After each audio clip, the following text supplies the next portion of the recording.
28th, 2025, and you're listening to the While We Still Can podcast. We're going to talk about some Missouri news, some national news, and whatever else we feel like talking about. I'm Lisa. Welcome. So first out the gate, Missouri's back at it with the, just taking what the voters wanted and just tossing it on the floor and stomping on it, right? Like very invested in what happens to my uterus. You think they'd have other things to worry about?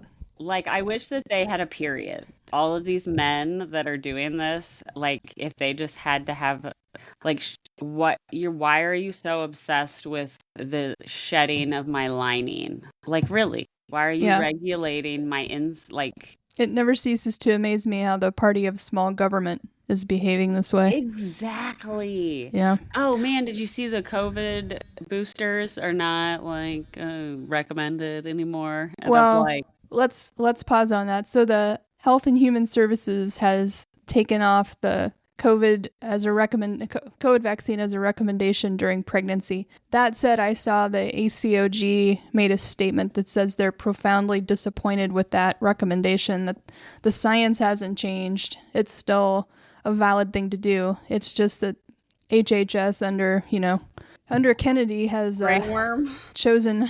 Yeah. Okay. Well, cool.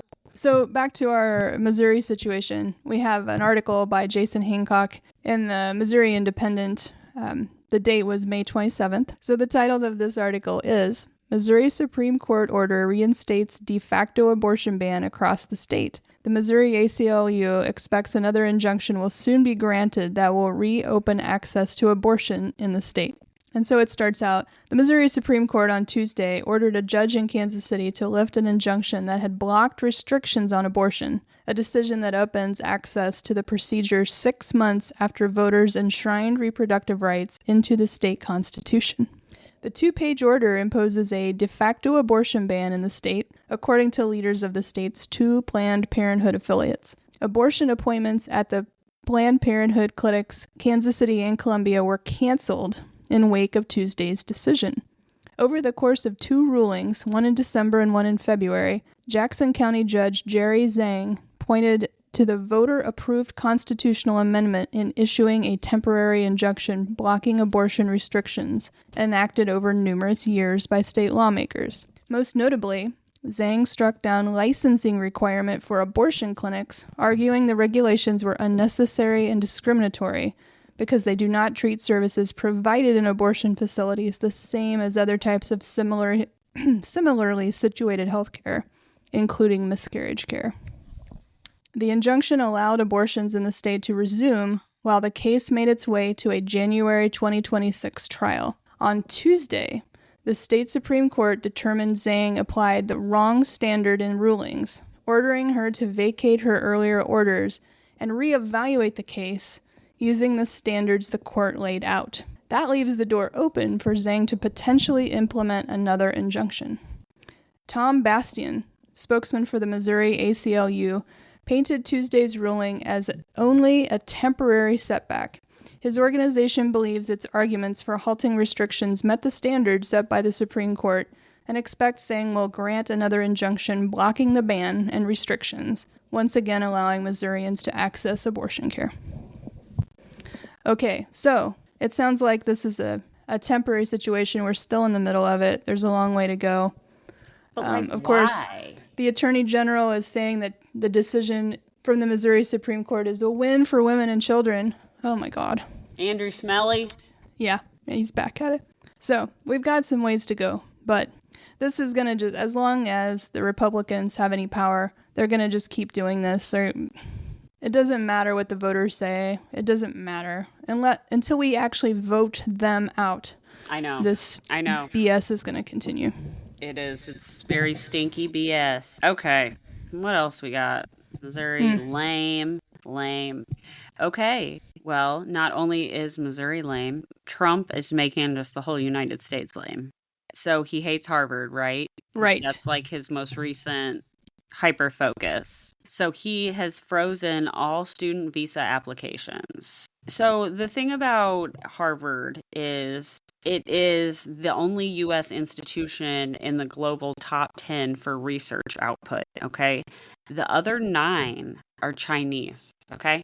So when Trump was like putting a stop to all those visas, China was immediately like, hey, come on over here. Just come on over. And so they call it the brain drain.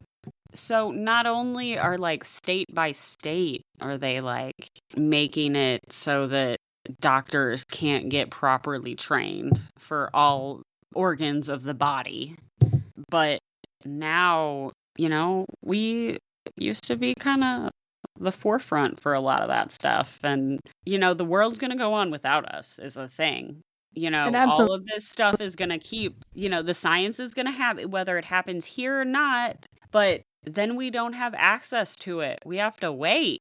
Like, we've been spoiled. We've gotten used to being leaders in the world, and that's not going to be the case anymore. No, it's not. And I saw there was a leader from Hong Kong, and he was saying, hey, for all students that are having second thoughts about studying in the United States, we would love to have you here. Our doors are open. We'll train you. We would love to have you.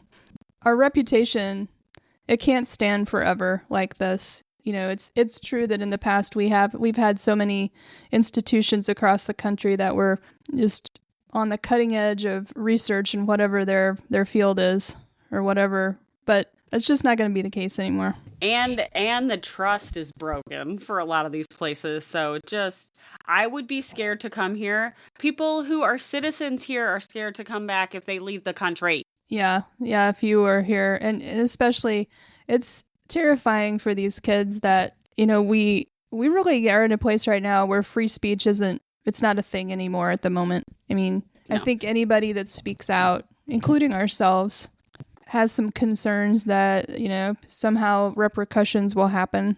It shouldn't be. And if everybody was afraid and censored themselves, then we'd be even in a worse place. But, if you're here on a student visa, you probably feel like you can't say anything. Oh, no, you can't. You can't. And then there's a subset of Americans that are like, they shouldn't be able to come over here and cause all this trouble. I'm like, what the fuck are you? What?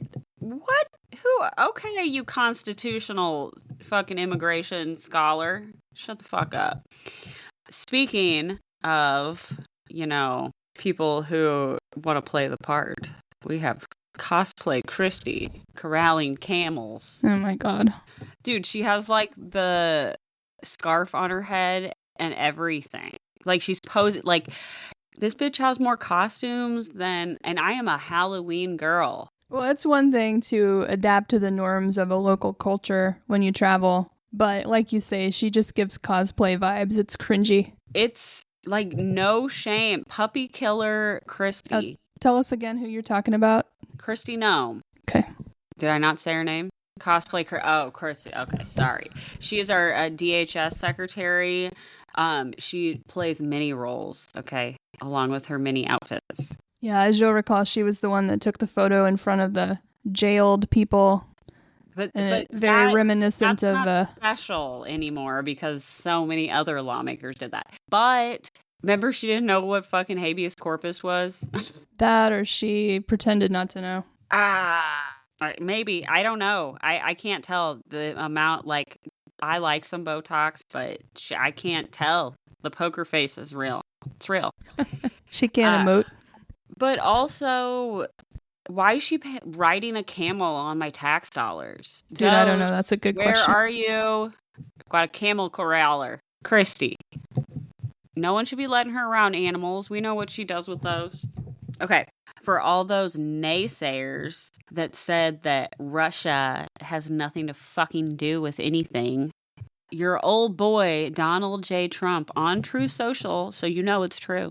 Okay? It's true. So him and Putin are fighting right now. Remember, he was like, are they in a spat? I don't understand why he's bombing people. He's gone crazy. And I'm like, where have you been, sir? What? Like, this isn't new. But he wrote, what Vladimir Putin, this is verbatim from his account. What Vladimir Putin doesn't realize is that if it weren't for me, lots of really bad things would have already happened to Russia. And I mean really bad. The really bad is in all caps. He's playing with fire. That was 5/27/25 at 11:44 a.m. So he's getting started early. What the fuck is he protecting him from? What? Is he feeding him information? What is that like? Who knows? Who knows what's going on? But I can say that if Donald Trump thinks that that the man who's in charge of the Russian mafia is afraid of him, sure he is. Not that I'm like, Team Putin or anything, but yeah. Ugh. Yeah. Well, I don't know, but it's all very shisty. On a higher note, I wanted to tell you. So, blueprints that they print off, you know what a blueprint is? Sure. So my parents had an installation business, and so we know a lot of people with the blueprint machines. So the Josh Hawley kissing his wife photo is going on a blueprint sheet in a poster board size. Good quality. Ready for the next fucking time I need it. What are you going to do with it between uses? Are you going to hang it someplace in your basement or roll it up and put it in the corner? What you going to do with it? I'm probably going to use it, like when it's really sunny out and you got to put a little thing turn on it your into a tarp so that your hot car doesn't get so hot. Oh, yeah. But that'll probably fuck with the color, so I don't know. But do I want to narrate something on it? Do I want to just leave it as just the photo? It needs no words, honestly. It really speaks for itself. I know. Do I want to attach, put it on a stick and then attach a copy of his book onto it about being a man? There's so many options. So many. So that was a positive for today. Yeah. Things are going to be okay. We're going to get through all this. It's fun to laugh about it. Your toxic positivity is so positive. Love it. It's going to be okay. I mean, the thing is, there's no other way except for it to be okay. You're right. And there's no other way. Dead. There's no other way but through, right? We're in it. Can't avoid it now. We're just going to have to go through it. Yeah, some of these motherfuckers are just a little slow in the head. Let's go. Nazis are bad. Let's all just say it. And then, but apparently I'm finding out that that we have training militias in the woods wearing underwear on their heads. Yeah, apparently they were tighty-whities. I was joking about white underpant or white pantyhose, but I know there were a couple of good videos of they were those tight boxer briefs. Yeah, I saw a new organization on TikTok that's exposing who some of them are, so that's interesting. Mayday? Yeah, we'll see how that goes. Oh, them bitches are tight. Yeah, I know, and I think they're all chicks. They'll find them. Yeah, boys, come on. I'm sorry, but ugh. Well, all right, I think that pretty much does it for the day, Tina. Yeah, it's like a article of the Onion every every damn day. Every damn day, but that's okay. We're gonna do it all again tomorrow. That's right. All right, well, you guys all have a great night. We'll be back this week, and thanks for listening to While We Still Can Pod. Bye. Peace out.